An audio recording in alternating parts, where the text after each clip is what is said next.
In today's episode of a business podcast with Dr. Wiggins, it's my pleasure to say we have two guests, Jimmy Kimmel and Cheryl Evans. I want to welcome Cheryl of a Business Witch Academy. So Cheryl is my first guest, and I don't think I could have asked for a better one, where Cheryl is a business consultant for about 20 years.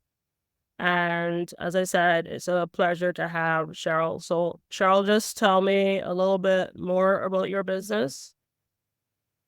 Yeah, I've been doing this for over 20 years. And I do small business coaching through the Business Witch Academy. I offer workbooks and ebooks and courses, as well as in live support group and online community. And then I also have one-on-one consulting services as well. How did you get into the business of consultancy and coaching? By accident, actually. So right out of high school, I started working for a title insurance agency that was a new startup. And so it was myself and the owner, and I got to work really closely with them and learn everything about not just title insurance, but also how to start and grow a business. And after about 5 years, and we had really grown that business significantly, I went on my own and opened a business offering outsourced services to title agencies and real estate agents. And I pretty quickly got my first referral for a new startup title agency that needed to know everything there was to starting and running a title agency. And so I had been there, done that. And the referrals for that kind of work just kept rolling in. I started 9 title agencies between 2001 and the crash in 2008. And, over the years, I branched out into other industries as well. Explain a little bit, what is a title agency? A title agency provides title insurance and closing services in real estate. And so the title insurance protects your ownership interest in the property. Okay. What is your structure? So I spoke to you, you have a business consultancy. I work on my own. Well, I have employees, or I have staff, but they're primarily on contract. And that is simply to keep my costs really low. How is your structure, or what is your structure like? Very similar. So, I'll outsource, business administrative work. I've got a virtual assistant. They help with some of my marketing and other kind of repeatable tasks, so that it frees me up to work directly with my clients. Right. But pretty much all of the client work is generally directly with me. I have had some clients over the years where I've been more involved in the business as a fractional executive. And so then on occasion, I have had staff who helped me with more hands-on work and services that we were offering for those businesses. Right. Staff within the company that you were the fractional executive for, or staff that you hired? Staff that I hired to assist me with the work I was doing as a fractional executive for that company. How do you find the staff that you work with? In all sorts of ways. Usually through people that I know. I don't generally put ads out. So, and that's kind of the thing people have always said is the best jobs are the ones that aren't advertised. And I do think that's true. It really is all about who you know. When you first started your business, was it always the same structure that it is now, or did you change the structure over time? It has definitely changed over time. When I first started out, it was 100% one-on-one consulting services and fractional executive services. And more recently, I've branched out to do more DIY kind of help. That's where I'm creating courses and ebooks and workbooks. Okay. And I've branched out into group coaching because it's just been heartbreaking over the years. Every time I've had to turn away a new startup or a solopreneur who was really struggling, really needed help, but they couldn't afford it, because one-on-one coaching, it can be cost prohibitive for some businesses. And so my answer to that is the Business Witch Academy and that group coaching kind of support. It allows them to get help at a lower price point And I think there's value to group learning as well, because sometimes you don't even know what questions to ask. You don't know what you don't know. Right. Yeah. And so the opportunity to, interact with other business owners and hear what questions they're asking, hear what things they're struggling with, you can actually avoid problems in your business by Yeah. learning from them, and kind of taking action on that before it becomes an issue. Yeah, I agree with that one because one of the reasons I actually started the business and my focus is on small business owners as well is because, as you said, a lot of them don't know what they don't know and they don't have the access as much as there are the people who really need the access, they don't have the access to, say, an executive that have 20-25 years MBA, financial expertise, etc. So that is a difficult one. How is your group session structured? I see online where you can click the link, you can ask to be part of it, and then how is that structured as a group session? We could talk a little bit about that. Yeah, absolutely. So when somebody joins the Business Witch Academy, they get access, first and foremost, to my online community. It's a private platform, but it works similarly to Facebook. So there's a news feed you can scroll through, you can post comments, you can Mhm. make your own posts, and you can comment on existing posts, and kind of communicate with others in the community, ask questions, share things, ask for feedback. So there's that aspect in the online community, and then we meet on Zoom twice a month, on Thursday evenings, and that's the opportunity for everybody to kind of get together live and ask questions and get answers, both from me and from other members of the community. Um, our live sessions are very conversational.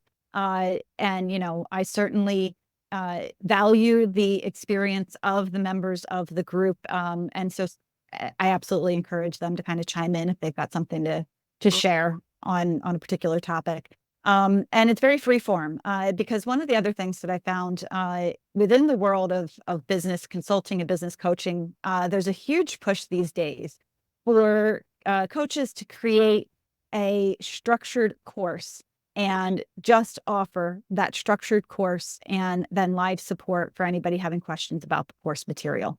And while there's value to that, I participated in some of those myself. There's also, it's very limiting, because every industry is different, every business owner is different, every business is different, and they're in different places in their journey. Yeah. And so that kind of structured course is great if you have a specific learning need, but when you just need support across the board in your business, that's really what mine is structured for, is to meet you where you're at and help you get to the next place, wherever that may be. And so, our group sessions and what you can put even into the community, there's no restrictions. It doesn't have to be on a certain topic. Ask whatever you want, and I'm going to give you the best help I can. And if it's outside of my purview, I'm going to try and find you somebody who can help. Do you find that the interaction is much different to, say, if it was Reddit or a Facebook community? Because their community, their groups are on Facebook. What is the difference that you find that community brings versus, say, a Facebook or Reddit community? Great question. So there's a couple of things. Mhm. One is, you're really getting to know the people in my community because you are joining on a live group call and you get to interact and talk to them. And so you develop a level of trust and community with them where, and with myself. And so you're going to be more likely to share things that maybe are a little bit more personal, related to your business, because business can be very personal. And so there's that trust and that confidentiality that you get in a small group setting, that can help you to kind of open up and really talk about some of the things that are troubling you, challenging you, and dig into the root causes, because sometimes those are limiting beliefs and past traumas that we have, and that's maybe not the kind of thing you want to share publicly. Right. So there's that benefit. And then there's also the benefit of who you're getting your advice from. You can vet me, you can go through my background, you can see, the kind of work that I've done.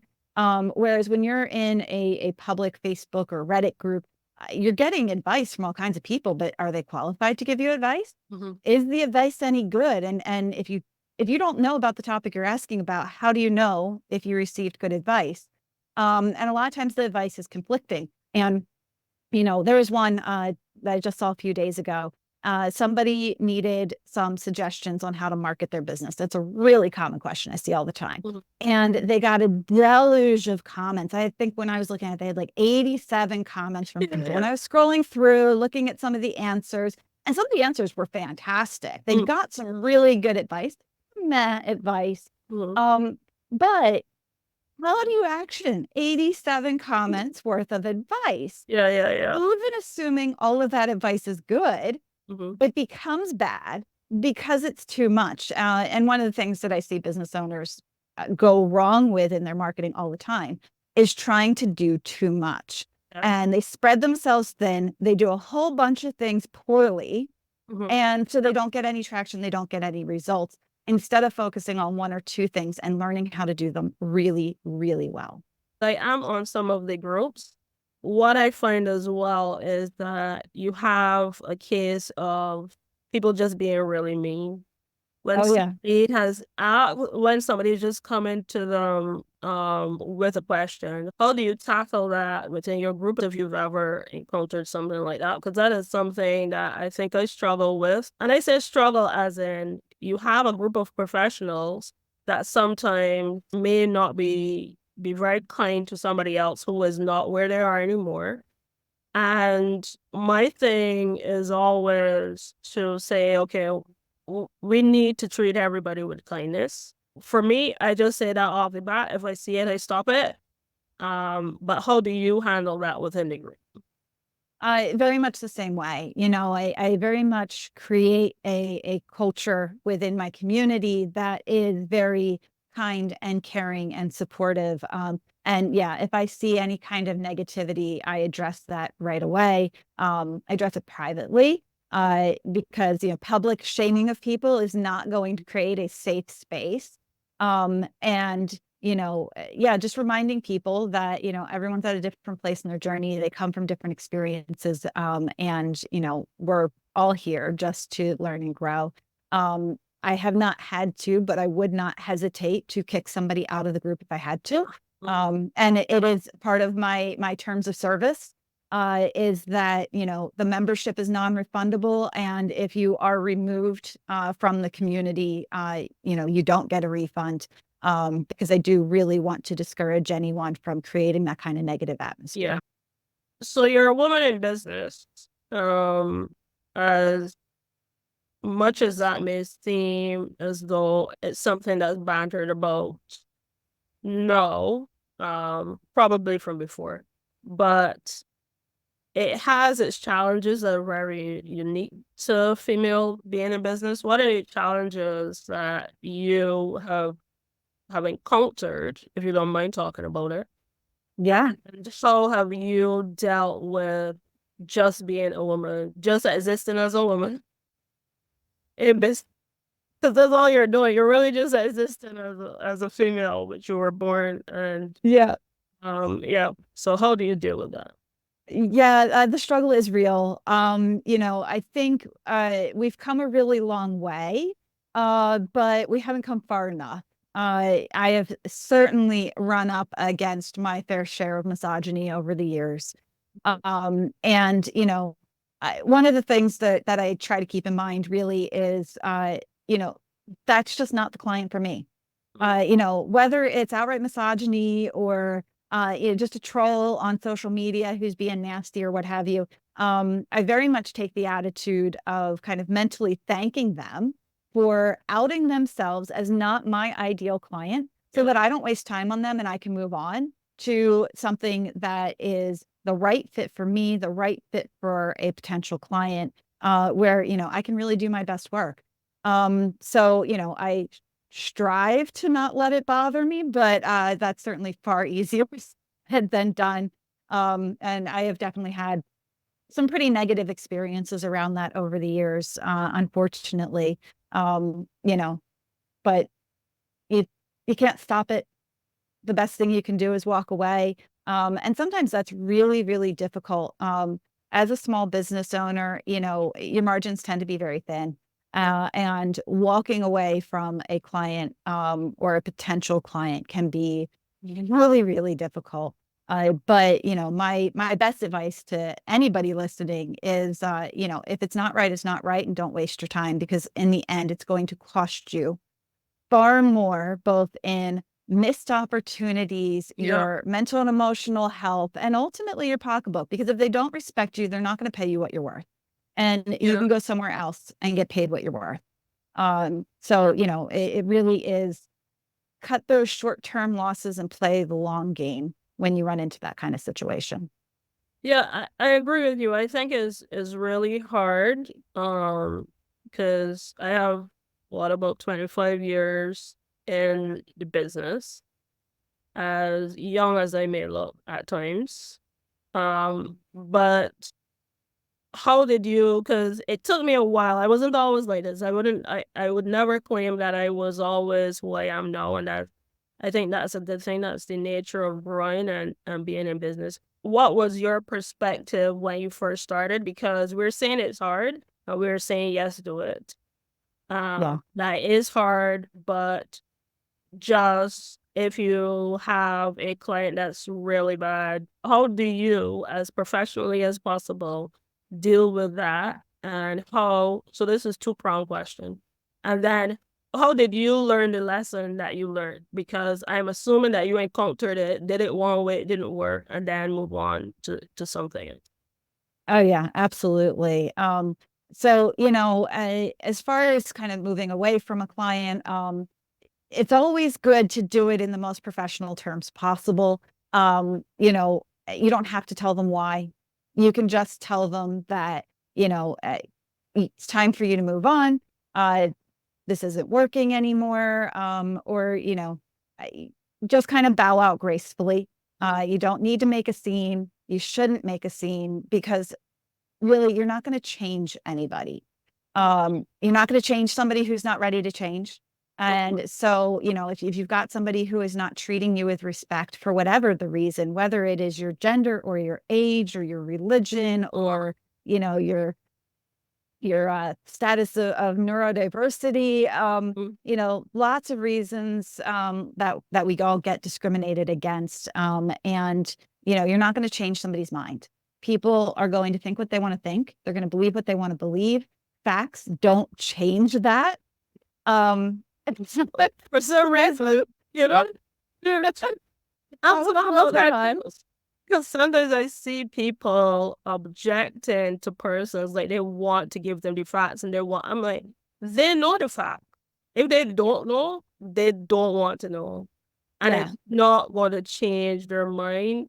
If they come to you and they want to change those one thing, but you trying to force change on some person is really not, especially in a professional setting. Yeah. I totally, totally agree with that. Yeah. And, and personal or professional, to be honest, you can't force somebody to change. I do a lot of mindset work. I've studied philosophy for decades. And, can a person change? Yes, a person can change. Yeah. Can you help a person change? Absolutely. I have done lots of that over the years. But the key factor to that is they have to want to change. Mhm. And when you're in that adversarial situation where somebody's not treating you well, that is not the person who wants to change. Yeah. Mhm. And they most certainly aren't going to want to change because of anything you say, because they don't respect you. Right. Yeah. And so it doesn't matter what facts you give them, they aren't going to change. And so your best option is to step out of that situation as gracefully as you can. And move on to the next thing. And sometimes that's scary. Sometimes that is a huge financial risk. Sometimes it's a huge personal risk. And, to kind of answer the other part of your question, yes, I am speaking about that from experience, far too much experience. So, I'll also say to anyone out there, if you're in that situation, or you've been in it before and you find yourself in it again, be forgiving with yourself. Right. Because, just because you've been through that kind of situation once doesn't mean that the red flags are all the same the next time. And so you may miss them. Hindsight is always 2020. And, I think often we want to give people the benefit of doubt. We want to believe the best in people. And, one of the other kind of mindsets that I found that really leaves people staying in a bad situation, both personally and professionally, is the idea that the person who is disrespecting them is not doing it on purpose or with malice. And, I think looking at the world of abuse generally, the vast majority of abusers are not doing it with malice. They're not doing it intentionally. They don't wake up in the morning and go, "Mwah, how can I ruin your day today?" Who does not? There are very few people in the world who have that kind of a mindset. Most people aren't your stereotypical evil villain. And so a lot of times you'll internally find excuses to forgive a person for treating you badly because they didn't mean to do it. Right. And, you have to kind of figure out where that gray dividing line is between reasonable mistakes and having a conversation with somebody when something goes wrong and expressing to them how you feel about it and asking them to not do it again and giving them an opportunity to fix the situation and improve the relationship. And drawing that line where you're like, okay, this isn't working. And they're not listening. They don't care. They don't get it, whatever it is. And it's time to cut my losses and go. And that's so much easier said than done. Because, a lot of times it's death by 1,000 paper cuts. Mm-hmm. You're dealing with a misogynistic person or a discriminatory person or, an emotionally or mentally abusive person, whatever your scenario is. It's really rare that it is that blow to your face kind of Yes. easy to identify bad situation. Mm-hmm. So often it's this small infraction here and that small insult there. And that, did they in a snide way or were they joking? And when you look at each individual situation in its own bubble, you're like, well, that's not really so bad. You're right. But when you look at all of those comments and attitudes and, actions over the course of time, and you look at it in its entirety, that's when you see how horrific a situation can become. And, only time tells you that, unfortunately. Mm-hmm. But, people will stay. You'll stay with bad clients. They'll stay in bad jobs. They'll stay in bad relationships for a very, very long time because they think they're being unreasonable because each individual problem is minor. And so you do have to look at that big picture and say, well, what does it add up to? And if it adds up to, I am not okay, I don't feel safe, I don't feel respected, I'm anxious all the time, then you walk away. And, that answer is only going to be your answer. And you can't even ever compare yourself to somebody else and say, well, somebody else has it worse. This isn't so bad. Mm-hmm. Or, somebody else in my situation wouldn't feel that way. How often do women, especially here, oh, you're overly emotional, you're overreacting. You're not, because your emotions, your reactions are your own. And no two people are going to react to a situation the same. And, a situation might be okay for one person and it's not okay for someone else. And if it's not okay for you, you have to walk away. Yeah, that's a thing that I think I mentioned to people as well. If you have a problem with it, it is a problem. Mm-hmm. If I may not have a problem with it, that's not important in this situation. It's a matter of that if you have an issue with it, it is a problem. And I think especially as you're trying to grow your business, that becomes a difficult one. And because you may be struggling, because that may be the first client that you got for months, or your first client period. Yeah. Trying to figure out was it the universe sending a good thing for you, and then feeling really bad that you have to step away from it when you you need to feed yourself, or you may need to feed your family. And as I said, I think it's a very difficult conversation. We can say no as persons who've been in the business for a longer time, because over time it's just going to work. It's much better if you step away, because then I think what it does is that it tells the universe that you are not willing to accept this, and it starts to bring this another thing into your life. And I think that, Yes. honestly, I'm not especially religious, so I'll just say that beforehand. But what I do think is that is what it does, and it says, I am not willing to do this. I am willing to accept this, and then you start to find better persons in your life. Because I have some really great clients, and there's some that I've had to part ways with, or not accept jobs with, and then kind of think about whether or not I should have. But I think over time, as you mentioned, it does work. Yeah. So we talk a little bit about challenges. What were some of the challenges or the issues that you had when you first began your business? So you moved from working in a specific area, and then move into consultancy, and that had its benefit in moving that way. But even with that, you're now on your own, and you have decisions that you have to make. What were some of the challenges, especially when you first began?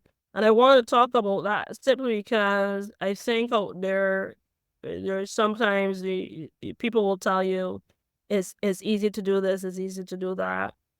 And as Yeah. much as that helps you in thinking that there's light at the end of the tunnel, it is always good to say, okay, well, there were challenges when I started here, and this is how I move. So what were some Yeah. of the challenges that you had? Oh gosh. I think I've seen the vast number of challenges that a small business owner can, I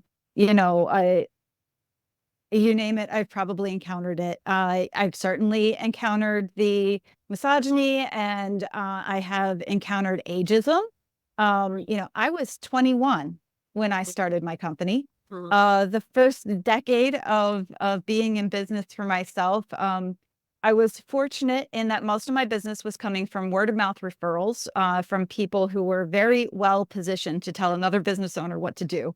Um, and so I came very highly recommended, and maybe with a bit of arm twisting.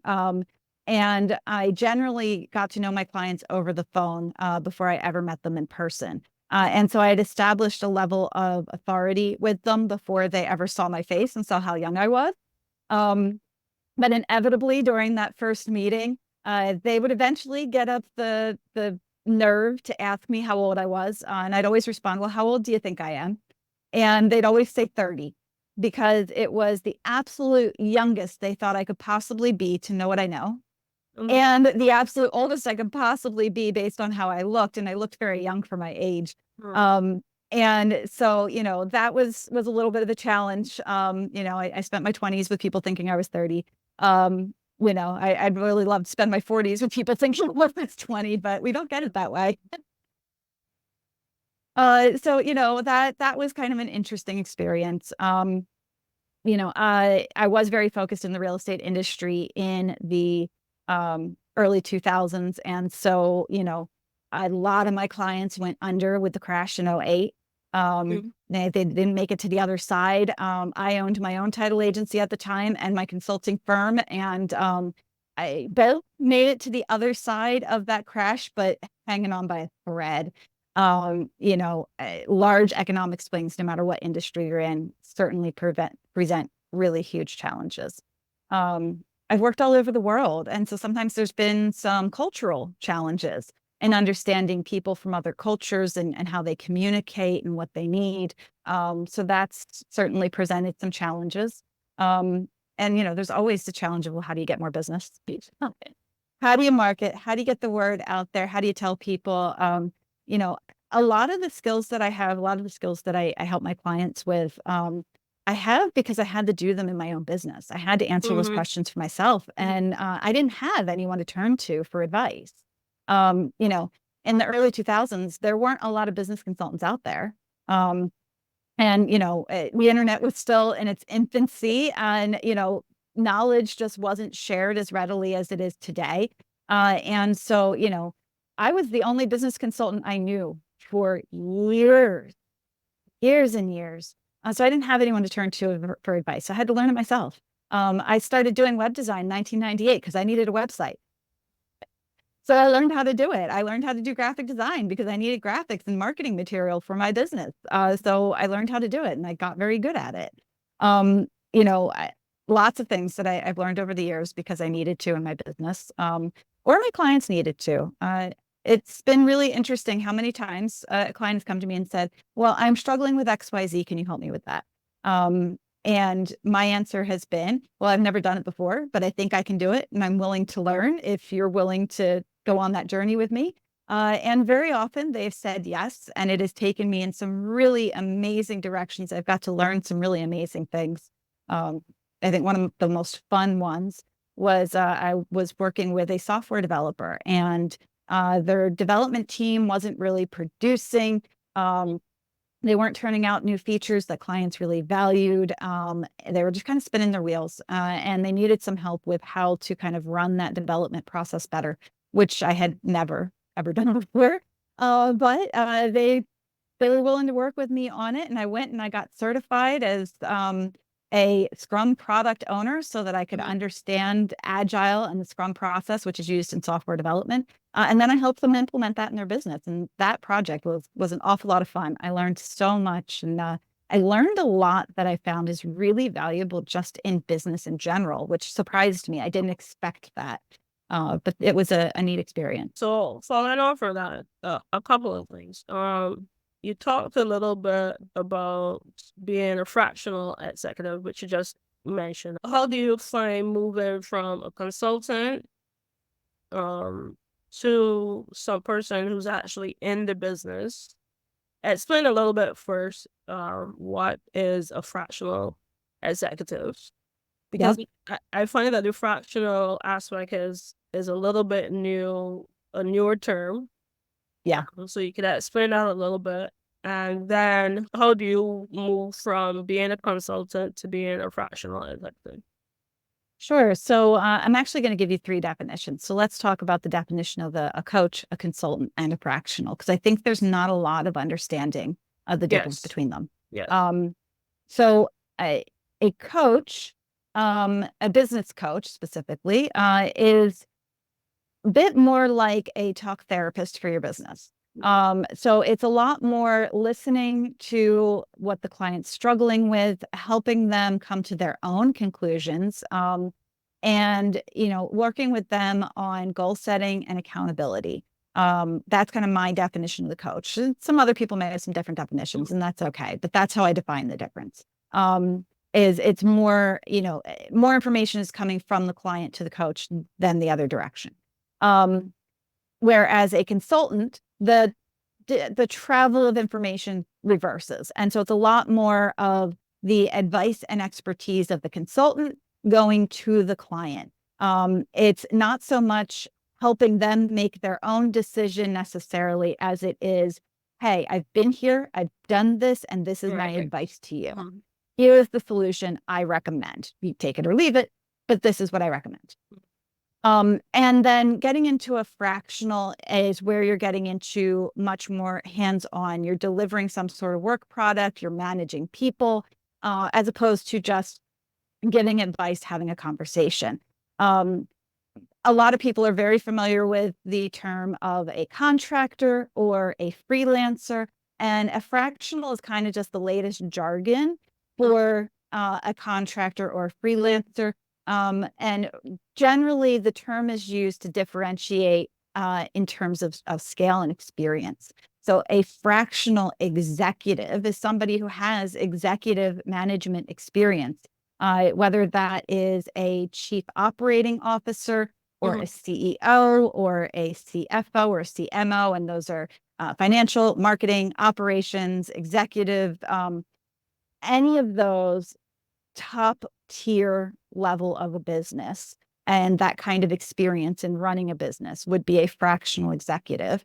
And it's really no different than hiring a contractor or a freelancer in the fact that they do work for your business. They are doing things for your business. It's part-time, but that doesn't make them any less integral and important to the operation of your business. You ask anybody with a virtual assistant if they could live without them, they're going to tell you no. Doesn't matter if they're not a W-2 employee. And the way our economy is going, at where gig work is becoming such a larger portion of our economy, the idea of having people who work in your business for your business, but they're not by legal definition an employee, is much more common. And so that's where fractional executive is coming from, is this idea that you can have an executive in the business who's not full-time. And I think it's a really important concept, especially for small businesses. And I think small businesses don't really think about that enough.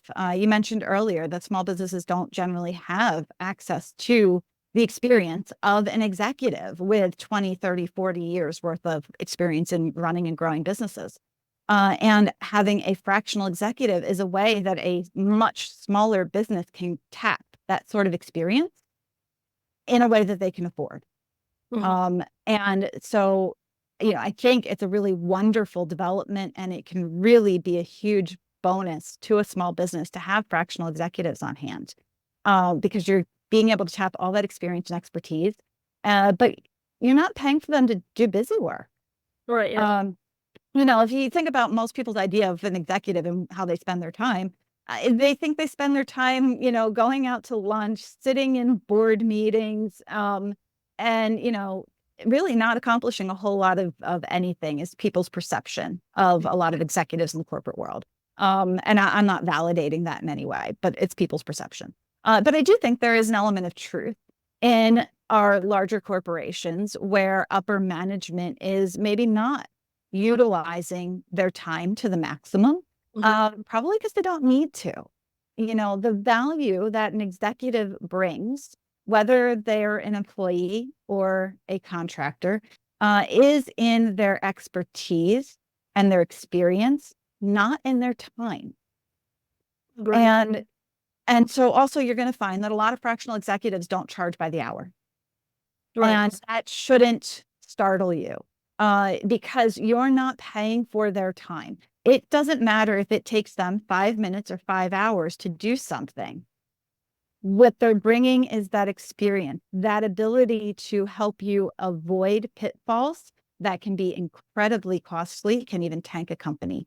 What you're paying for is that ability to foresee something before it happens, to prevent it, or to troubleshoot and solve a problem when it arises, and to do so in a way that is far more effective, both cost, time, and outcome. And so that's what you're paying for when you're paying for an executive, regardless of how you deploy them. And that's where their value is. So why pay somebody for full-time hours when you don't really need to pay for their time? You need to pay for their expertise. So that's a good lead in into my next question, which is about how are you paid as a fractional executive versus, so say for example, a small business owner, they want to employ a fractional executive. Are they focused on something very specific? How are you paid in comparison with the return on investment that they're expecting? So how is that structure done? So it is very difficult to quantify what you pay for a business consultant or a fractional executive, whichever one you're working with, because unlike a salesperson, where you can put some very hard numbers on their efforts and see that turned around. The value that both a business coach or consultant and a fractional executive brings to your business is much more difficult to quantify in hard numbers, because they are bringing to you the avoidance of costly problems. And you can't really quantify how much it would have cost you in time and money when you make a mistake if you don't actually make that mistake. Mhm. So it can be very difficult to measure. They're also bringing to the table a lot of times things that are very difficult to quantify because they're less tangible. They're bringing mindset and culture. They're reducing employee churn. Yeah. And while you can calculate the cost of obtaining a new employee, it's hard to calculate what that cost would have been because you don't really know how many of your employees would have left had you had a less beneficial work environment for them. Mhm. So again, that can be very difficult to quantify. Just like marketing can be very difficult to quantify. You can run a marketing campaign and you can calculate how many clicks and how many email addresses you collected and how many of those got converted into a sale. But what you don't know is how much that marketing did for brand awareness, Mhm. where somebody now knows the name of your brand and then they follow you and they learn a little bit more, but they don't need you yet or they can't afford you yet. And 2 years later, they come back to you and they buy, but it all started with that marketing campaign way back when. Mhm. And you can't really measure that, and it's very difficult to measure. Uh, so it can be very difficult to measure, that return on investment for a business consultant or a fractional. So you need to kind of keep in mind all those intangibles that they're bringing to your business, and understand that, they are leveling up your business. And so you kind of have to measure the results you're getting from somebody like that in a much broader sense of, what was the overall state of your business before? Yeah. And what is the overall state now? And how much have you learned from them? And what kind of changes have they implemented? And do you think those changes are beneficial? And so you really want to kind of measure that of, is this benefiting my business broadly as opposed to an exact number on it? And it also depends on the kind of fractional executive that you're bringing in. A CFO, a chief financial officer, well, that's probably a little bit easier to measure what they're doing because they're working with numbers. Mhm. And even, a chief marketing officer, you can measure the results of marketing campaigns. Like I said, you can't measure the entire result, but you can at least get some sort of idea. But a chief operating officer or a CEO, your chief executive officer, the work that they do, it's a lot harder to measure. And so you have to kind of look at, well, what are the results in your business overall? Is your business growing? Is it growing faster than it was before? Are you retaining employees better than you were before? How does everybody feel? Mhm. Does the company feel like a better place to be? How are the customers responding? Are the customers responding with more positive feedback overall? They may not be able to pinpoint exactly why or what, but those are some things that you can use to measure. And then, there's a fractional like myself, and I'm a RevOps Mhm. fractional. And RevOps stands for Revenue Operations. And don't confuse that with a chief financial officer. Um, Chief financial officer is very, very focused just on the numbers. What is the Mhm. revenue? What are the expenses? What's your profit and loss? Sales forecasting, things like that. But a RevOps consultant, my job is to be able to look at the company from the big picture. What is your business strategy? What are your goals? What is your plan to get to those goals? What are all the moving parts in the business and how are they working together or not working together?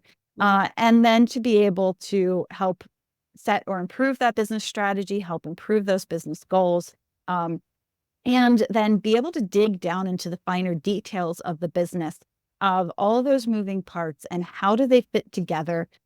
Are they working like a well-oiled machine? Do they need improvement? How do we optimize the business and how do we maximize revenue across the entire business? And that's more than just let's bring in more sales, let's do some more marketing. It's also reducing employee turnover, improving um, employee satisfaction because satisfied employees produce more and they're more innovative. It's also a client retention, customer retention, and upsells and repeat sales and referrals from clients and customers. And how do we get those? How do we improve those? So it's all those aspects. A RevOps consultant works on a tripod of people, platform, and processes. So it's who's doing what needs to be done, how are they doing what needs to be done, and what are they using to do it? Mm-hmm. And making sure that all of those are optimized. So I have a change management framework. So what you just mentioned, and part of the change management framework is the understanding that there are three pillars that really and truly are driving your business and that you would need to change and look at. It doesn't matter. Some may be in a much larger, more complex way, but it's always systems, which isn't simply just software. It's your building, it's your infrastructure, processes, and then you have people. And that is the general way in which I would look at it. Um, I've done something similar, and I do something similar to what you mentioned, which is you go into companies and you say, okay, let me look at your business as holistically as you will allow me to, because some people may see the symptom and really and truly don't know that that symptom is simply a symptom and it's not a root cause, and you have Yeah. 4 or 5 root causes to this. That's a challenge that you encounter. How do you work with, say, the owner or the startup or the entrepreneur? How do you, as a revenue operations, how do you work with that person? Because they have to let you have some power over what you can and cannot do, or where you cannot look at. Yeah. And then to convince them that what they think is the solution, because they've already come to some degree that there is a solution, that what they think is the solution is not necessarily the solution, especially for new clients. And because older ones, well, ones that you've worked with before know what it is. So I've had where um some person that I've worked with would just tell someone that's under them, look, just do whatever it is that Dr. Wiggins said to do. You may not understand it, just do it. But with newer ones, it's a little bit difficult. How do you work with the newer ones, and how do you handle and manage that relationship between you, the person that employ you, which is your own business, and what you need to do? So that can really depend on several factors. So first of all, size of the business. If we're talking a brand new startup or solopreneur, we're talking very, very small micro businesses, 1, 2, 3 people. The dynamic is very, very different because really you just have to get 1 or 2 people on board with an idea. And a lot of times you're just working directly with the owner to make changes in the business. So there's that dynamic, which is much simpler. And then there's the dynamic you have when you're dealing with anything larger of an organization, where now you're working both with the ownership, executive level of the business, and then also the staff of the business. And I've worked with businesses in 2 different scenarios. The one is they've kind of given me free rein, turned over the reins, be like, I trust you, and you go, do what you need to do. You have say, you have authority, and everybody needs to listen to whatever you tell them to do. Had that scenario. I've also had the other one where it's much more advisory of, I'm going in, I'm assessing, and I'm making recommendations, and then I kind of have to convince ownership, that they really need to take my recommendations on board and enact those changes. And if they buy in, then maybe they're coming back to me saying, okay, we're bought in on these suggestions, but maybe not these ones over here. Let's start acting on these things here. And then I may be more hands-on involved in actually implementing those changes once they've approved them. So it really kind of depends on how the organization is structured and how much control the owners want. And then I've had clients who are, despite all my best efforts, won't take my advice. We'll start implementing changes, and then they pull the rug out from under me and roll back all the changes and panic. Usually those are the clients that I walk away from. I'm like, you're not going to let me help you. I can't help you. So I have had those as well, where they can't wrap their head around it, or they just can't embrace the change. It scares them, whatever it is. I try to work them through it as best I can, but some people aren't ready. Mhm. So that's when you have to walk away, unfortunately, and it's kind of heartbreaking. I've seen businesses fail that I just shake my head and like I could have helped you. Yeah. It didn't have to go this way. Not saying that to them, but it's what I'm saying to myself. Yeah. I'm not going to reach out and rub salt in the wounds or anything, but it's sad. It's sad, when they reach a fate that could have been avoided. But sometimes that's the path people need to take in life, and hopefully they learn and they move on to bigger and better things. But you can only help someone who wants to help. Yeah. And sometimes they come back. Oh yeah, Right. yeah. I've had people come back years later. Yeah. Yeah. When it's really burning down. Yes.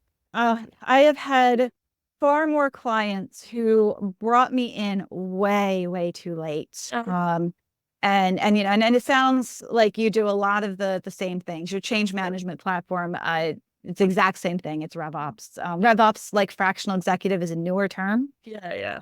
That one, it makes me laugh a little bit, because when I first started, I could tell someone I'm a business consultant, and they immediately understood that meant I could help them with any aspect of their business. And the world has become so specialized anymore that now we need a specialized name for a generalized position. But yeah, some people, they come back years later. Or they come back when they're, hanging on by thread. So, for anybody listening, don't wait until it's too late or almost too late, or you're panicking to reach out and get help from a business coach, a business consultant, a fractional executive, a contractor, whatever it is you may need. Because the longer you wait, the more likely it is that it won't be enough. It'll be too little, too late. Yeah, I agree with that. But the thing about it is, and that's a question, as much as I laugh when you said it, because that is the case. Don't wait. You could have brought me in long before. What would you say to business owners to know when they should bring a fractional executive, a revs up person, a change management person, like a business consultant? What is the indication that they should bring somebody? Before they open their doors, before they exist as a business, that's when you start talking to a business coach or consultant. That's really, truly when the conversations should start, is when you are considering opening a business.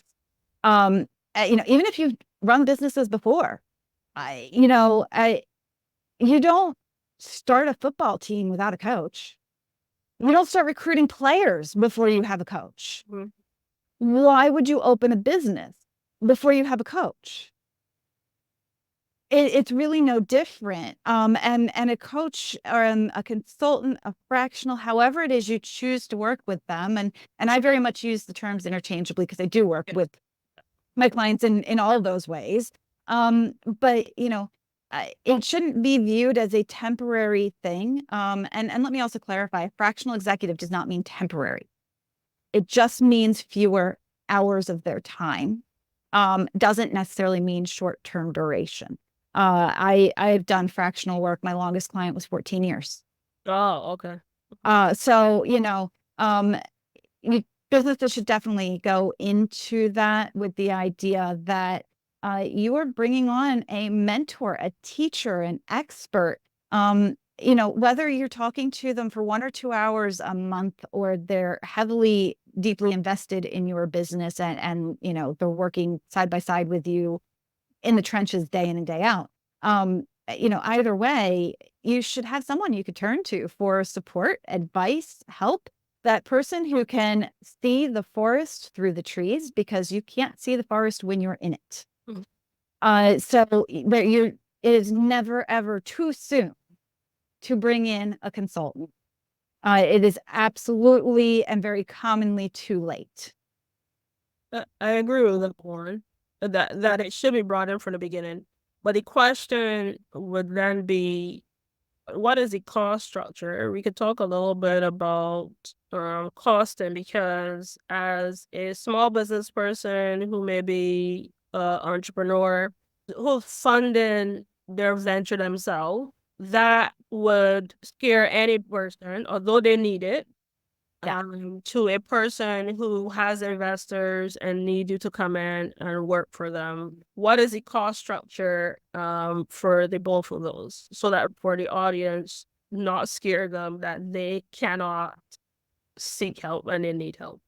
Yeah, absolutely. So, you know, whether it is in my business or your business or anyone else's, generally you can get help for anything as cheap as 15, $20 because you bought a book, Mm-hmm. all the way up to thousands or tens of thousands of dollars a month. Mm-hmm. It can run the gamut. And you know what? You start with what you can afford and you baby step your way up to more help and faster, greater success. And that's kind of what it comes down to, is the more DIY the help is, the less expensive it is, whether you're buying a course or a book or a workbook. You know, it's less expensive, but it's more do it on your own. It's going to take you more time. And your risk factor is higher. Your risk of failure is higher. And so the more help you get, kind of the risk factors go down, because that expert should be helping you to avoid risks. And the cost goes up. My small business coaching group, Right. that one is $75 a month. Mhm. And I would say to any small business, if you can't afford $75 a month, you have much bigger problems Mhm. than not having a business coach. Mhm. A one-on-one work starts at $500 a month. That's one-on-one coaching consulting. And the price goes up from there, depending on how much time, effort, expertise you need, how hands-on I get. Fractional work is generally going to cost a couple $1,000s a month. So I like what you said in terms of seeing the investment and the involvement, in terms of, even if you're in the group session, it is still acting as a pseudo fractional executive, because you're getting help. So for $75 a month, as you mentioned, you can get the help that you need, and a person who can help you on a monthly, weekly, whatever it is basis. And if you can afford it, is more on one-on-one. The person isn't involved. The issues that you may have, because it's a smaller business, may not be as complex as, say, if it's a bigger and larger business. And I like that conversation, that a fractional executive or person to help you with your business does not always have to be the 10,000. It can be the 75, and it runs the gamut. Yes. I think that needed to be expressed in that way, that for small business owners, the help that you need, don't be ashamed of the help that you need. Every single person that has a business had help. Yes. Don't let anybody claim that they came with $5 and they built a business on their own. They did not. They had some sort of help. Either it was family, it was friends, it was some person that helped them.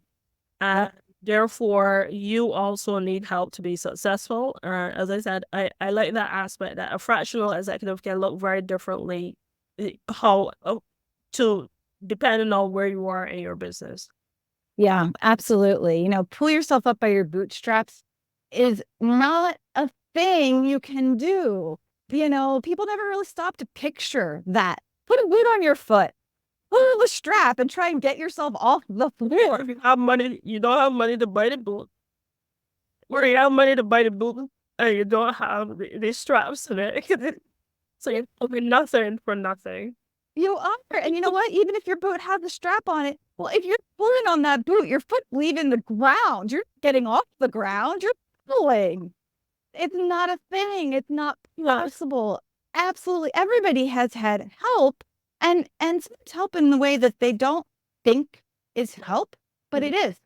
Somebody took a risk on you. Somebody was willing to be your first customer. Willing to give you their money, and you had no proof that you could do what you told them you could do. Yep. Somebody took a risk on you. Somebody taught you something. Somebody gave you a chance. No, it doesn't happen in a bubble. It never happens in a bubble. Somebody referred you. There's so many ways that we get help, and we should get help, and there's no shame in getting help. That is how it is done, is through help. There's one other thing that I really want to point out when it comes to talking about the expense of a coach, consultant, fractional. And that is the fact that people actually ask the wrong question. They think that the most important question they can ask is, what does it cost? And they're dead wrong. That is not the most important question they can ask. The most important question they can ask is, what will it cost if you don't? Yes. So usually what I will do is that, but to be honest, by the time they've asked me, they were already being burning. Yeah. 1 year because something really went wrong. Yeah. And sometimes 5 years, because you can tell sometimes what people will call culture is really a change issue or something that went wrong that has now become the culture of the business. More than likely bad, but it is the culture of the business. Yeah. But the issue there is when you're coming in to that business at 1 year or 5 years, what are you doing and what are you seeing? Like, how are you correcting those issues at a 1 year or a 5 year? And I understand the cost aspect of it. So by 1 year of issues, or 5 years, I can calculate how much they are missing in revenue. Either they have demand, because demand and sales are two different things. They have demand that they're not moving into sales. So I can quantify it like that. Yeah. How do you quantify? Because that's still a thing, I think, in people's mind. Like the $75, and decide if you can't afford the $75, maybe you have more problems than the $75. Yeah. But sometimes that's just how executive income a person's think. Yeah, they still have to justify paying $75. What do you get for it? And that's why I say the more important question is, well, what will it cost you if you don't? Let me give you a few examples. Recently, I had one of the members of my group coaching. We were in our call, and they're like, I can't get my website live. I've tried and tried and tried, and like, it's built, it's there. I push the button, it doesn't publish, it's not live. And so we screen shared, and we went in, we took a look, and found the problem, fixed the DNS setting, fixed the SSL certificate, and got them live. Took about 15 minutes. They had already spent over 25 hours on their own, Googling and pushing things and trying to figure out how to make this go live, and calling the support for the hosting company, which was no help whatsoever. They should have been. And so, what does it cost you if you don't? Well, it cost them 25 hours. How much money could they have earned in 25 hours paying work for clients, or out there selling their business and getting new clients? What does it cost if they don't? I totally agree with that. And I like the example that you brought, because number one, I say people do not talk about website and going live as much as they should. Yeah. You may hide it. You may not want to talk about the fact that you had difficulty launching, the issues that I've had over the years with hacking, launching, all sorts of stuff. Yep. As you mentioned, took hours and sleepless nights and stress. And if you had some person to ask who knew how to solve the problem, that is the difference between you launching on time, the time that it took. Because if you multiply the time, your time $150, $200 an hour as a regular consultant or whatever, Yeah. or the money you could make, that makes sense. But Yeah. also it's the stress and the delay that they have. I like that, Mhm. as I said, I like that specific example because it is a very simple example of how a person who has knowledge can help you reduce your stress and time for Yeah. $75 a month. I honestly, I can't, the aspect of the having communities, um, who are dedicated and not just Facebook communities. I think that some people go to Facebook groups to get the thing, Oh yeah. the thing that you mentioned, Yeah. which is some person to help them and to guide them and for them to solve very immediate issues that they have in a safe environment. And Yeah. I totally agree with that. So you mentioned culture a bit. I have a business that's registered in the United States. I've worked with US persons from England, China, Saudi Arabia. Um, for me, there are differences, but sometimes really not, because when you realize the problems are the same no matter where you go. People are still people. Yeah. Yeah. When you dig down and you get down to the deepest layers and the root cause of the things, yeah, people are still people, and usually people are the problem. Yes. Yeah, sometimes it's the persons at the top that are the problem more so than the person at the bottom. Sometimes Yeah. it's really the structure that was created by a person doing something that maybe they shouldn't have done the way that they did.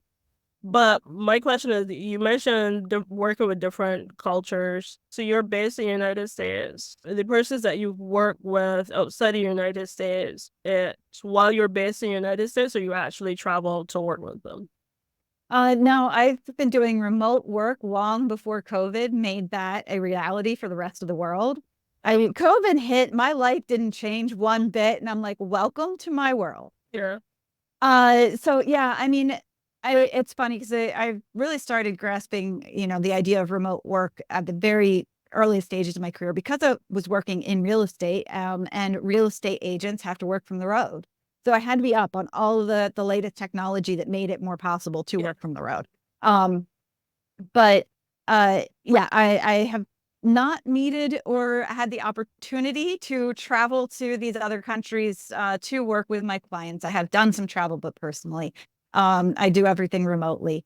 And I've worked with clients all over Europe. I've worked with clients in Australia. I've worked with clients in Mexico and all over North America. Um, so yeah, but I can do it all remotely. So how does that work? How does consultancy, coaching, or being a fractional executive work? Let's talk a little bit about that. When you are working remotely to the organization. So, when you're doing coaching or consulting, really it's all a conversation. And so, as long as you've got a telephone, you can have a conversation with somebody. So, a lot of that work is done via Zoom generally. But I'll do phone calls and the occasional emails back and forth as well. Um, and the fractional work, that can really depend on the nature of the work being done as to whether or not it can be done remotely. I tend to work with service-based businesses. And so, the work that I do for them, it can be done remotely. We're dealing with software systems, and things like that. So, the technology is there now. In the early days of my career, it was much more in person because the technology just wasn't there to do the work digitally and remotely. Um, so it really depends on the business. If you're running a manufacturing business, then yeah, or shipping and logistics, then you're probably going to need somebody who is local to you and can be on site at least sometimes because a lot of what you do is very physically based. And so you've got to be able to see the equipment and the layout of the factory and how everything is moving around to ensure that it's all been set up in a way that works. The moving around and the moving parts in the businesses I work with are all virtual. And so it's much more easy to do remotely. Mm-hmm. Okay.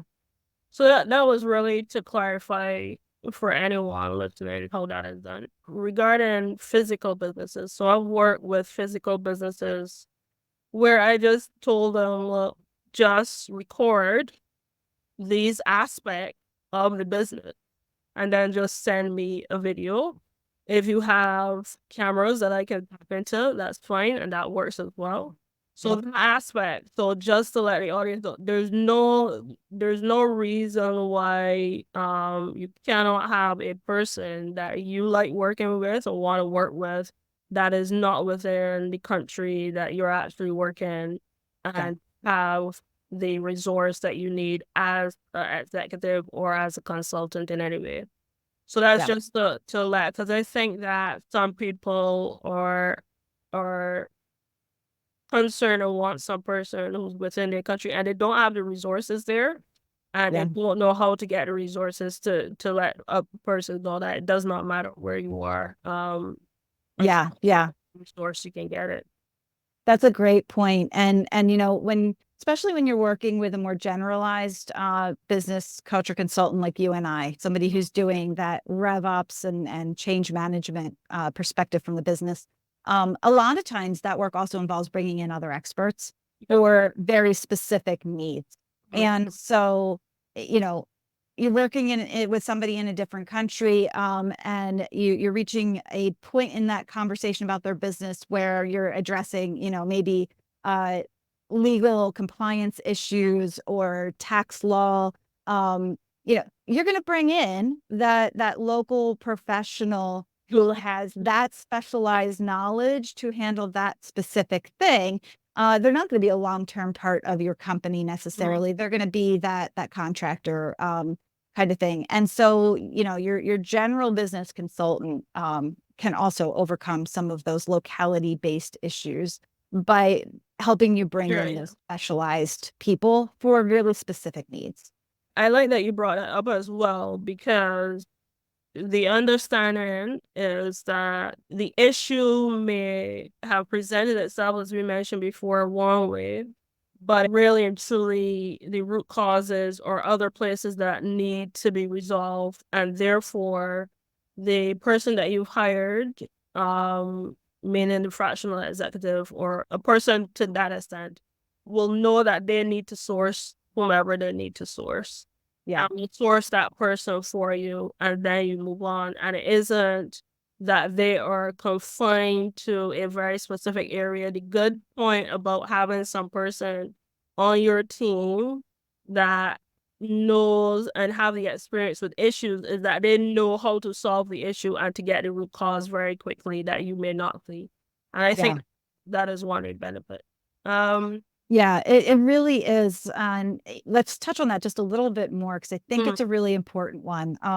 Because our world has become so specialized, so often, one of the other big mistakes that I see business owners make, besides bringing in help way too late, is that solving a symptom instead of a problem. Yes. And that is where having a generalized business consultant can be so immensely valuable, and difficult to measure, because when you go straight to the specialist is hopefully going to solve the problem you brought them. Hopefully they're good at what they do and you pick the right specialist, but they're not necessarily going to take a bigger look at the big picture of your business to tell you if you're actually solving the right problem. And that becomes very costly. And I've seen so many business owners come to me just so distressed because every time I fix a problem in my business, 3 more crop up. And it's because they're not actually getting to the root cause. They're solving symptoms. And that is expensive.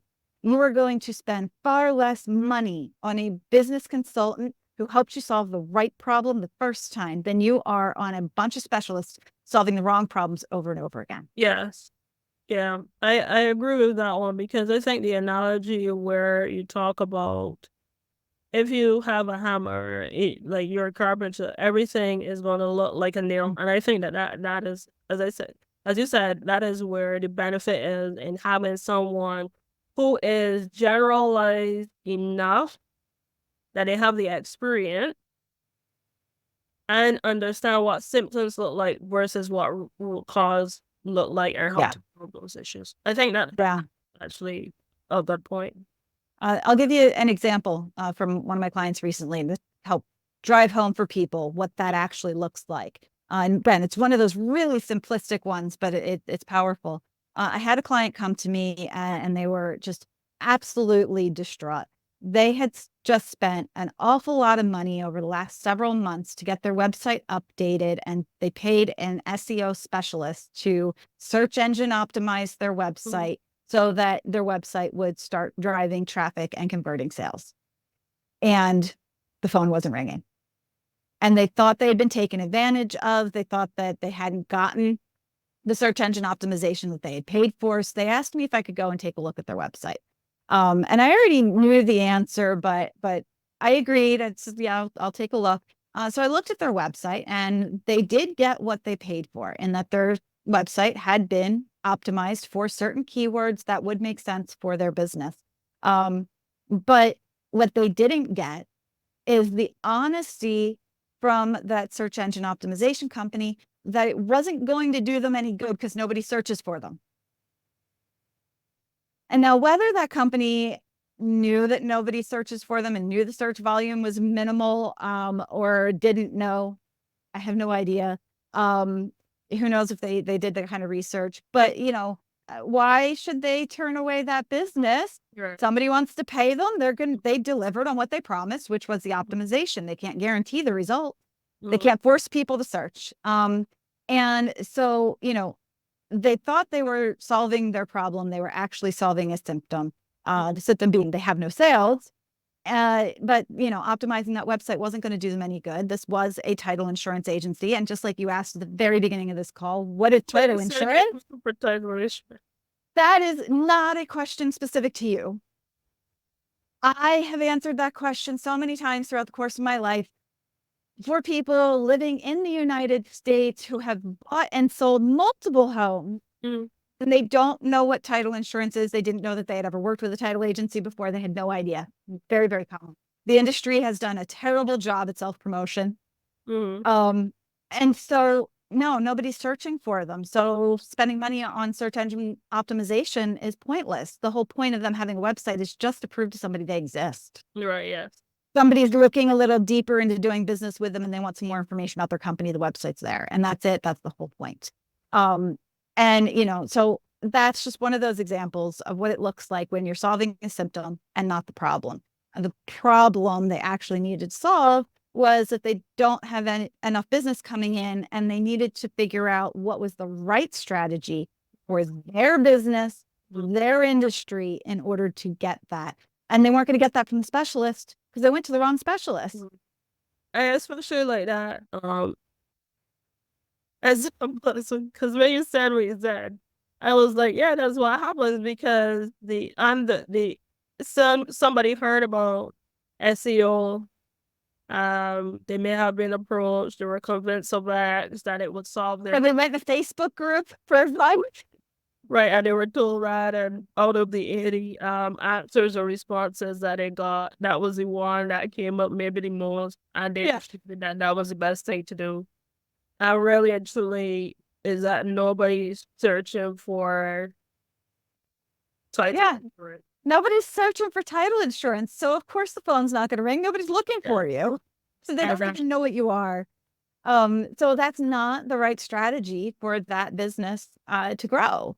And that's just one example of such a myriad of ways that businesses tend to try to solve the symptoms instead of digging down into the root cause. And so they go to specialists, and the specialists do what they're supposed to do, but don't ever bother to tell them that it's not going to fix the problem. And a lot of times businesses do that because trying to fix the problem or trying to fix that symptom seems like a simple solution. And most of the time, if you're solving the simple solution, you're not solving the problem. Well, more than likely not. I mean, there's places where search engine optimization is the right thing to do, and by all means, spend your money there. But a lot of times, especially businesses that when they're saying, every time I solve a problem, 3 more crop up, or I keep having this problem over and over again. If you're that business that it seems to be a recurring pattern, and things just never seem to go right, or you spend all your time feeling overwhelmed, or you're constantly putting out fires, and you're saying, I just don't have enough time. If those are the kind of things that are coming out of your mouth as a business owner, then you're probably not solving the right problem. You're not getting down to the root cause. And most likely the root cause is one that's really uncomfortable. It's one that involves people and culture and mindset and ideas and beliefs. And nobody wants to touch those. Yeah, I also think so with the people aspect, I think there's also a structural component to it, and at times processes. Oh yeah, absolutely. They all tie in. And, you know, a business that doesn't have processes, repeatable processes in place, and they haven't documented them, absolutely, you're going to have problems. You're going to have problems with quality assurance and efficiency and time management and employee turnover. And if you don't have the right systems in place to make all of those things run efficiently, then you're going to be paying more money than you should for systems. You're going to have systems that are inefficient. You're going to have employees who are frustrated with those systems and don't want to use them. You're going to have low adoption for those systems. And a lot of times I have seen businesses that are avoiding changing their system at all costs because it's time consuming and it's expensive. But again, that's one of those times where you need to ask, well, what does it cost me if I don't? Yeah, and usually more. Right. So systems don't solve anything either. Yeah. But I don't think any of the components on their own. So changing the people, getting rid of people doesn't solve the problem on its own. Yeah. Changing systems don't solve the problem. Going into a larger business doesn't solve the problem on its own. Yes. On it or don't solve the problem. We need all of it.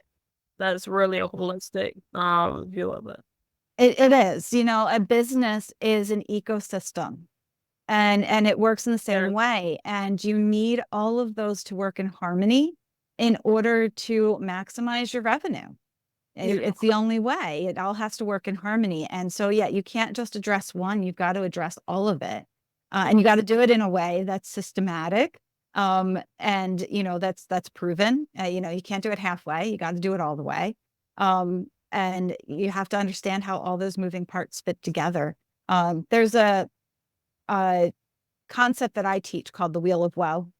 So the Wheel of Woe is a handful of risk factors that commonly affect businesses and cause business change initiatives to fail. And it has to do with the same things that we've been talking about: people, processes, and systems. It breaks them down a little more specifically. I use 12 spokes in my wheel. Some people have slightly different spokes, but it has to do with the mindset and the habits and the culture and the buy-in of your stakeholders, your decision makers. It has to do with the systems that you have in place. It has to do with your software, your hardware, your tangible systems, as well as your digital systems. It has to do with training. There's all these different factors that can affect whether or not any kind of business change initiative, whether it's starting the entire business or it's changing something about the business, whether or not that fails.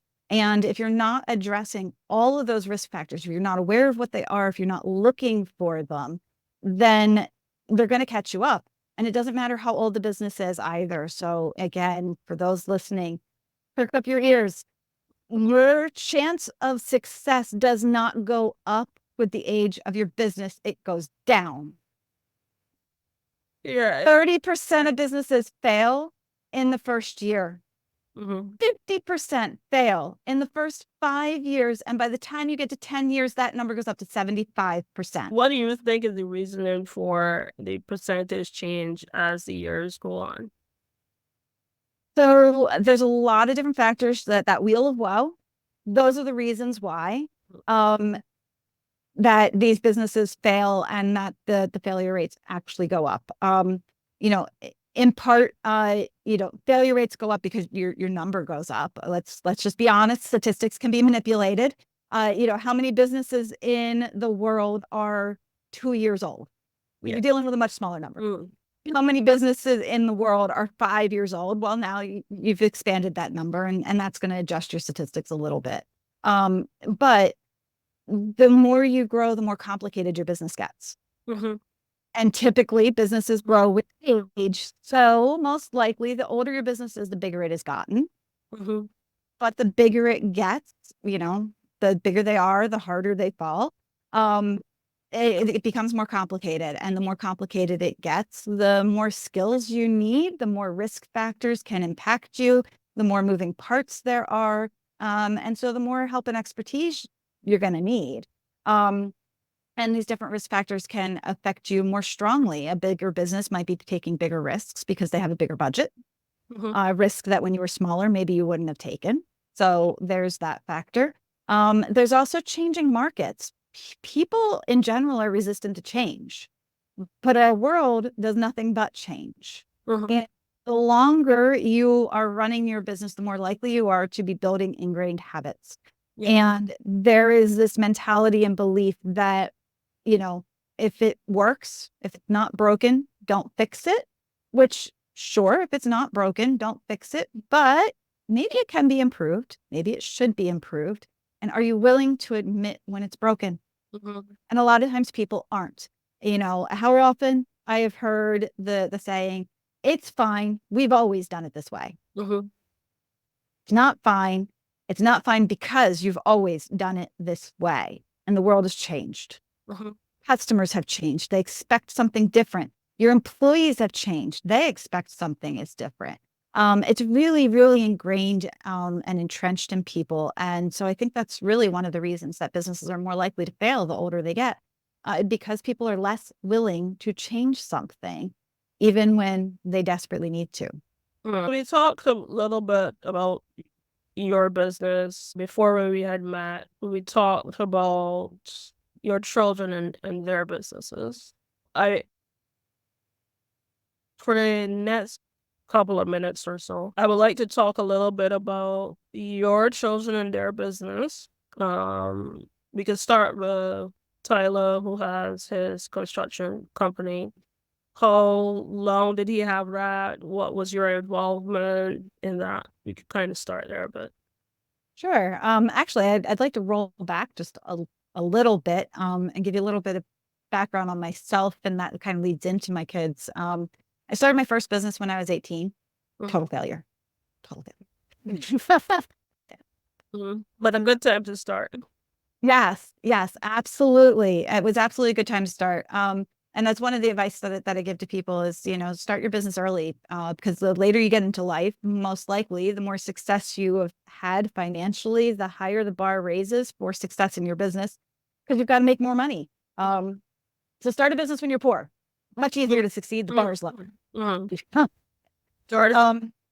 I started my first business when I was 18. And when my son was born, I remember having a conversation with my banker who was encouraging me to open up the special savings account, specifically for college savings. And I looked at them kind of cross-eyed, like they were crazy. And I said to them, the most successful people in my family are the ones who own their own business, not the ones who went to college. Now, I know that is a statistical anomaly, and that doesn't actually work across the board, but it's very true for my family. A lot of entrepreneurs in my family, a lot of very successful ones. And I knew I wanted to be an entrepreneur. That was my goal. And I thought that there was every possibility that my children would too. And I certainly didn't want to create some sort of financial hedge against that. That didn't seem to make sense to me. And so, fast forward, and my son opened his construction business when he was 23, 24 years old. And I've been very instrumental in it. I have some ownership interest in his business. I consulted with him every step of the way, long before he opened business. He started talking to me about the fact that he was interested in it. And so we started talking about, the different factors and what he could do to prepare to open his own business, steps that he could take and timing and things like that. And, every decision that gets made, he runs it by me first. We have a conversation, big decisions. And it's been such a delight to be able to work with my son and help him build a successful business. And I'm just so proud to see how well he's doing with it. And I will say I'm very good at taking off the mom hat and putting on the consultant hat when I talk to him about his business. And then I step back and I let him do his thing. And it's been really great to see. And he is one of my biggest success stories. He started his business with a fair amount of debt. Not for the business itself, just personal debt. Made a few choices I didn't really approve of. It's okay, it happens. We all do. And he opened his business with a fair amount of personal debt. He had about $2,000 in his pocket to actually put into the business.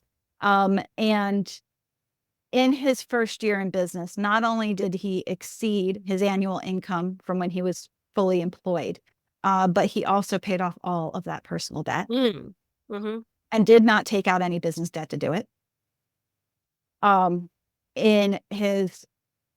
Towards the end of his first year, beginning of his second year, he started out just electrical, and he opened the general construction portion of the business.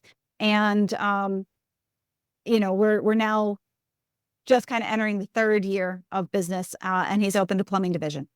And so he has really seen exponential growth, and he is on target to triple the size of his business in 3 years.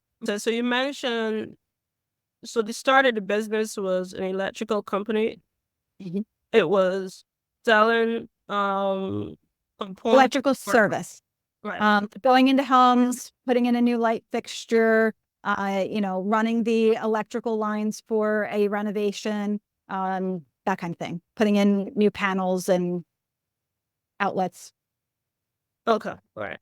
I just wanted to kind of look at that a little bit more simply for the audience to understand how you can structure a business with that and maybe not as much assets or as somebody else.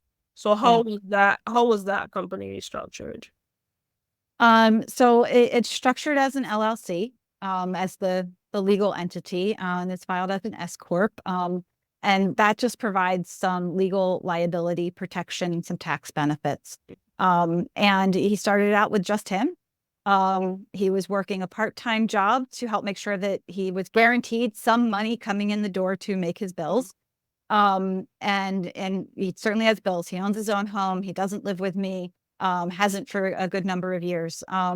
So, he had responsibilities. Now, if you can start your business while you still, live at home with your parents, and you've got that safety net. Oh, that's a big edge. Or if you have another person in the house who earns enough money to cover the bills, where you have some financial leeway. Again, it gives you a really big edge. But it can be done, even if you are the sole person responsible for the bills. Start part-time. People have side hustles. Side hustles can turn into full-time businesses, and that is absolutely okay, because you've got to make sure you're taking care of yourself and your own first. So he started out working part-time and doing the electrical work part-time. And over time, he had enough work coming in for the electrical that he could move into doing that full-time. Now, I will say he had a big edge in the fact that not only did he have me for advice every step of the way and hands-on, I built his website, I did all of his marketing material, I run his social media channels. I am a fractional executive for him, but he also didn't have to pay me right out the bat, which gave him a very big edge that not everybody has, but is available out there if you look hard enough. Because I have done that with other businesses where I have come in without an upfront fee in exchange for a percent ownership in the business. And you are giving away a percentage of your business over the long term. But there are other fractional executives out there who will work that way. I'm not the only one. And yes, I did that for my son, but I have done that with other businesses as well. So it is an option. There's not a lot of them. You have to look hard, but they are out there. So there is that potential way that a small business can get that edge and that expertise without having the capital up front. And otherwise, you've just got to study your butt off and learn, and wear all the hats and do it yourself. That's how I did it. I've started quite a few businesses over the years, and all of them on a shoestring budget. I think the most I had was $5,000 starting a business. And many of them have been successful. Few of them have failed. But it's always been on a shoestring budget, and just all hands in. long hours and learn a lot of skills to do it all yourself until you can afford to hire people to do it for you. So it can be done. I think that that's an interesting aspect of someone coming in and saying, for my work, I will take X amount percentage of the business. For most persons, they've seen those maybe in Shark Tank. VCs will do that. How does Yes. that work? And what is the success that you've had with that? So, yeah, it's far more common to see that in terms of financial investment. Absolutely. You'll see somebody, I will offer you X amount of dollars, invest in your business, with the expectation that I'm going to get that payoff later, not only in paying the terms of the loan, but then in that profit. So yeah, really common in that respect. But you can also find people who will invest their time into your business and their expertise into your business as opposed to their dollars. Or maybe both. It can be both too. And it is really important for the business owner to understand what kind of risk that person who is investing in their business is taking, whether they are investing their time and their expertise or their money. They risk losing it all. Whether the business folds and they don't get that financial investment back, or the business folds and they never get paid out for their time, it is a huge risk. And so, you have to understand they're risking not getting paid for their time. And so that does entitle them to those long-term profits. And, when you're dealing with a new startup, it is incredibly time intensive upfront. Especially for somebody like you or I, who's RevOps, so we're in every aspect of the business. And, we are setting up systems, and systems have to be set up first before they start making a profit. And then they have to be refined and improved and grown as the sales start coming in. And so, to be involved in a business in that way, it's a huge investment of time upfront.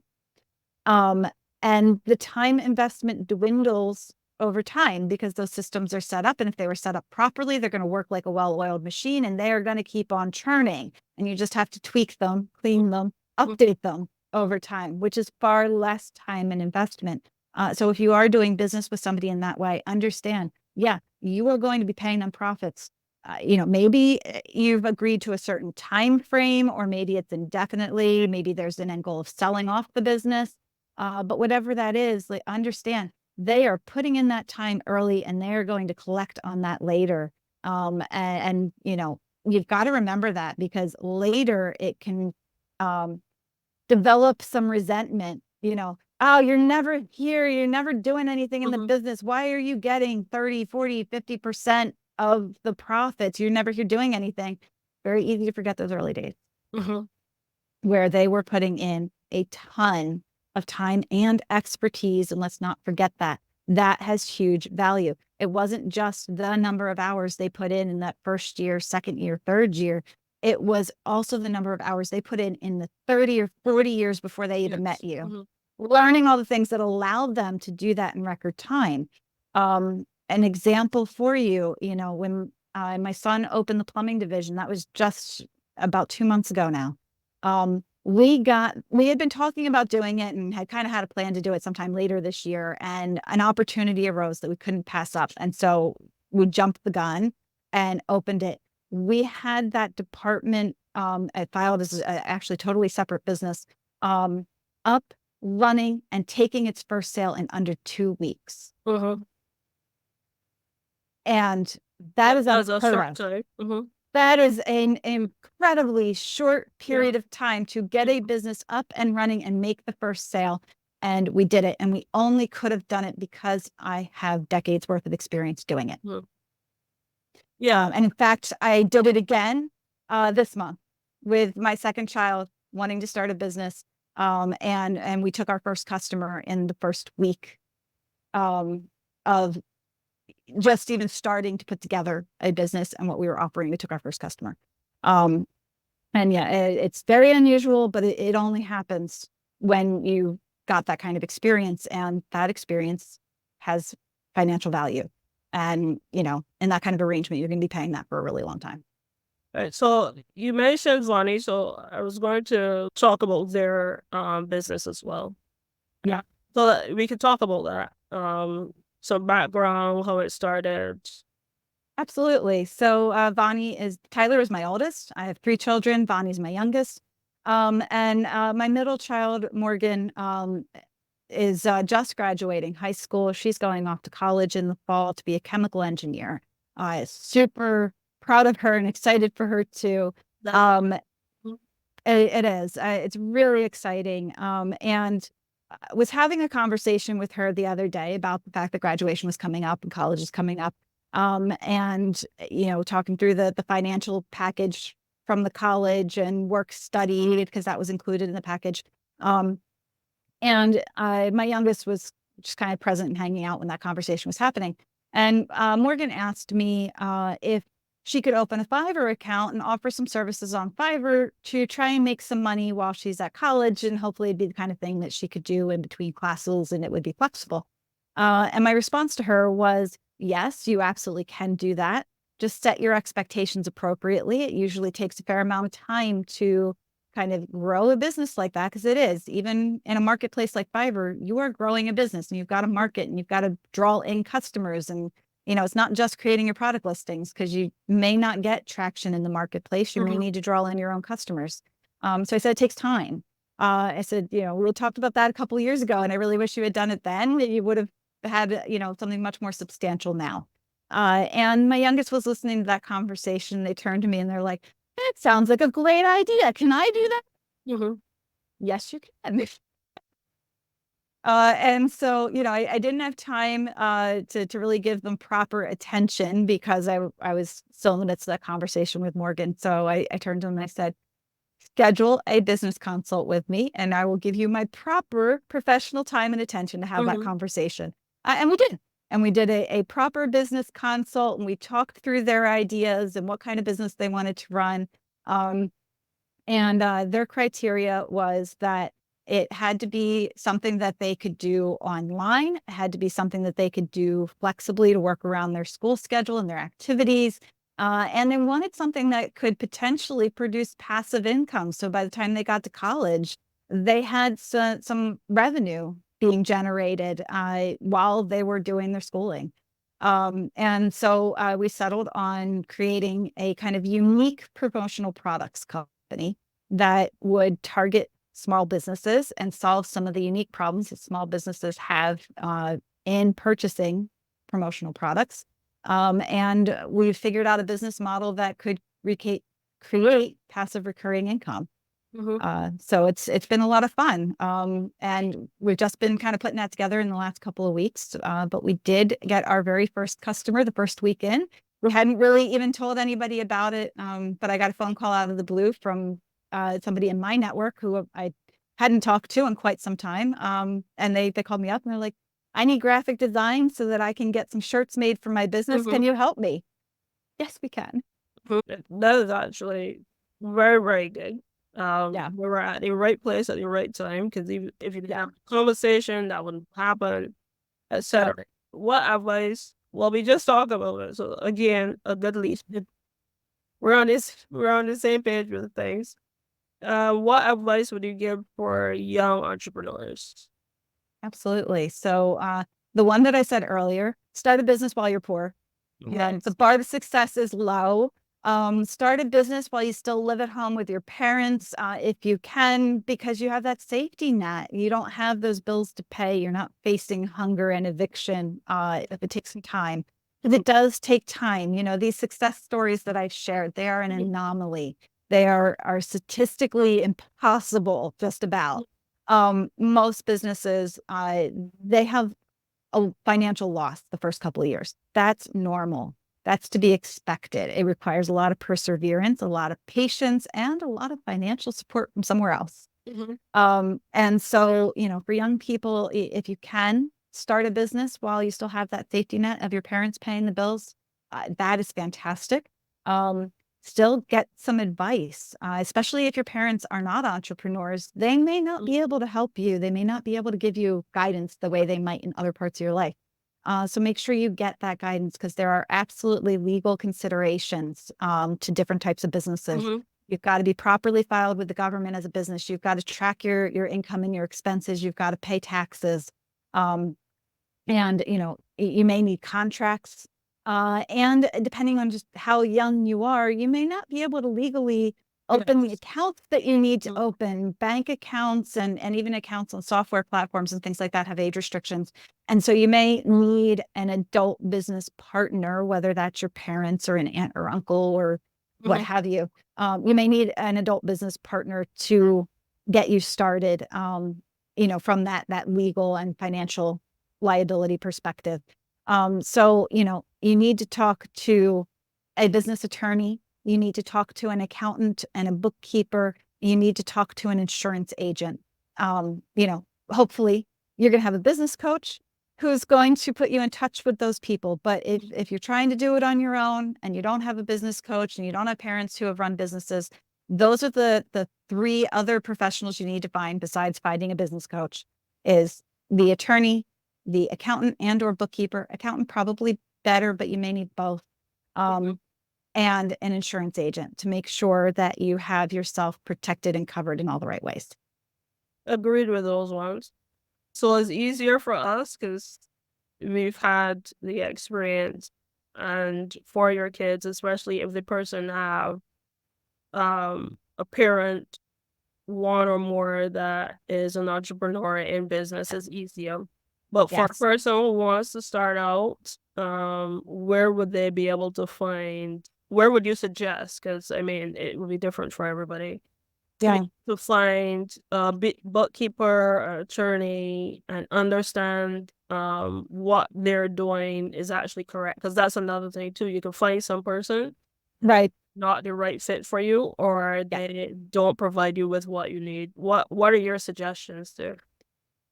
So, first suggestion is you start with finding yourself a business coach, because any good business coach is going to have a very large network of professionals they can refer you to. Mhm. People that they have vetted, people they know personally. So that is certainly a good resource to be being put in touch with the other professionals that you need. Mhm. Outside of a business coach, you know, if your parents are entrepreneurs, they should be able to put you in touch with those kind of professionals. If they're not, then look to the other local businesses in your area. Mhm. Find some mom and pop shops and go in and talk to the business owner and say, "Hey, I'm looking at starting my own business. Do you have a couple minutes? Can I ask you a few questions? Great. Who do you use for your attorney? Who do you use for your insurance? Who do you use for your accountant and your bookkeeper? Can you give me their names and phone numbers? Do you like them? Mhm. Have they done well for you?" You can also go and check with your local chamber of commerce. Yeah. Most towns and counties have a local chamber of commerce, and that can also be a good source of finding local business professionals. You can also seek out local business networking groups. And that's people I think don't really think about. Like, even if they know business networking groups exist, they think about it strictly from the perspective of marketing their business and getting, new customers in. But the other value of a business networking group is the network itself, of putting you in touch with other business professionals who have kind of been vetted by that network that you can trust and do business with. And so you can find local business networking groups. Some are hyper local. They may meet in a local library or a local restaurant. You can probably find them on Facebook.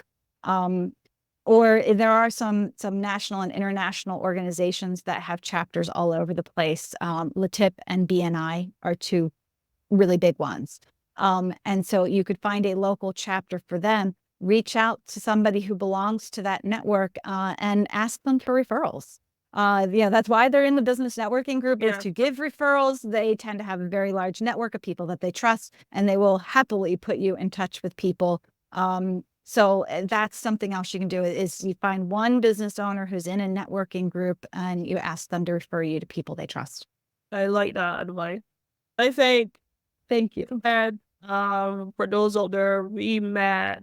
I did all our polls for persons to be on the podcast, and the thing about it is that even that we just met, a few days ago, I feel as though like our conversation was in sync with each other. And I don't think it's simply because we're basically in the same business or industry. I think in general, it was just a good conversation that flowed from one question or one answer to the next. So I broadened it a bit for some meetings, which was great. Yeah. Because I think the advice was great, the recommendations were great, the conversations were great and very helpful. I really appreciate that, especially coming from someone else who works in the same industry. That really carries a lot of weight. Yeah, same on your end. So I think we can kind of wrap up. So the podcast in general is called a business podcast for a reason, because it's broad and look at business, because business is not just simply marketing, and that's not how I am, and that's not how you are. Yeah. So we'll probably talk about other things, mental health with maybe somebody else as well. And I want it to be a regular thing where I have guests. So I have two more questions. What is the best project? Because I said I was wrapping up. But what is the best client? I promise I am. Client project that you've worked on, and yeah, that question. And then we Nice. talk a little bit about yourself, what you have going on, where people can find you. So those are your two Sounds ones. good. All right. Uh, Boy, really tough to choose a best. I think I've got a tie for different reasons. So, there's the first consulting client I ever had simply because they were the first one. So that holds a special place in my Yes, it heart. does. Consulting with both of my or two of my children, also, like, that is just a really, really special thing to be able to do with them. And can't really compare to anything else. And then there are the clients where I got to learn something entirely new and really valuable. That software company where I got to learn how software development is done, and how those projects are managed. Hugely valuable to myself personally, professionally, broad application of those concepts that I learned. So that one probably ranks real high as well, just because I learned so much. Those are some good ones. For sure, the first client is always the one that you remember. And I can Yeah. only pray for hope for persons that are out there that the first client that they have is an excellent one. Yeah. And but yeah, that they learn they teach them a lot about themselves, about their ability to be able to actually be in the business that they want to be in, it, whatever business that is. And Yeah. of course, the children aspect it is always an excellent one. I think those are some great ones. So you can tell us where we can find you, and if there's something special that you want to promote that you're up to, you can do that as well. All right. Absolutely. So, the best place for anyone to find me is the Business Witch Academy, www.businesswitchacademy.com. Through that, you can get links to all my social media. You can get links to my community, my small group coaching. You can get links to find out how to work with me one-on-one. So everything you could possibly need, you'll find through that website. And then also, we did talk a bit about the Wheel of Woe, and I do have a free lead magnet in my store at the Business Witch Academy for my Wheel of Woe masterclass. So if anybody wants to understand a little bit better about the risk factors that could impact the success of their business, then I definitely encourage them to go. You'll see a link right on my landing page, how to get to the Wheel of Woe. Okay. This is a great wrap up. Cheryl, again, thanks for our conversation. It was a really great conversation. And it was a pleasure to have you, and I hope you have a great day. Well, thank you so much. I really enjoyed this. It's an honor to be on your podcast. Yeah. Thanks a lot, Cheryl. Time. My apologies to Jimmy Kimmel. We ran out of time.